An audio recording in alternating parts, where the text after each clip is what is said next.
Sveiki! Šiandieną pasižiūrėsime, kaip reikia sunumeruoti puslapius Microsoft Word dokumente.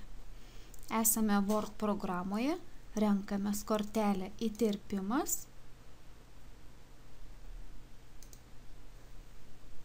puslapio numeris ir čia galime pasirinkti puslapio numeracijos poziciją.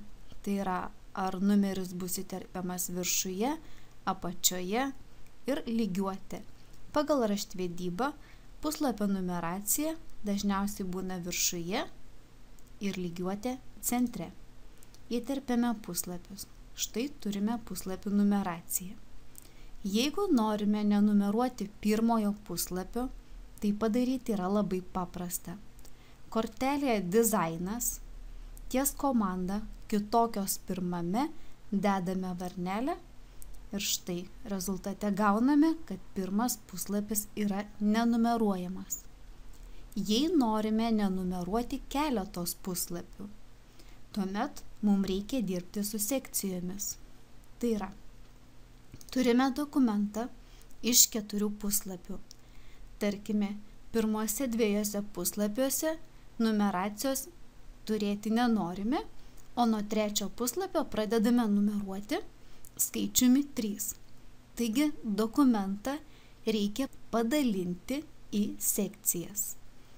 Antro puslapio pabaigoje įterpiame žymę sekcijos pabaiga. Renkamės kortelę puslapio maketas, lūžiai ir komanda ištisinis. Štai įterpiame žymę sekcijos pabaiga. Tuomet einame į 3 puslapį, žymeklį pastatome prie puslapio numerio ir reikia atsiminti, kad nors ir įterpiame žymę, kad tai yra sekcijos pabaiga, tačiau dokumentas kol kas yra vientisas, nors yra 2 sekcijos, bet jos tarpusavy yra susietos.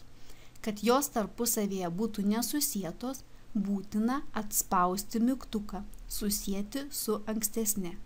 Štai dabar dokumentas yra iš 2 sekcijų, kurios tarpusavy yra nesusietos. Einu į pirmą puslapį ir pirmame puslapyje numeraciją ištrinu.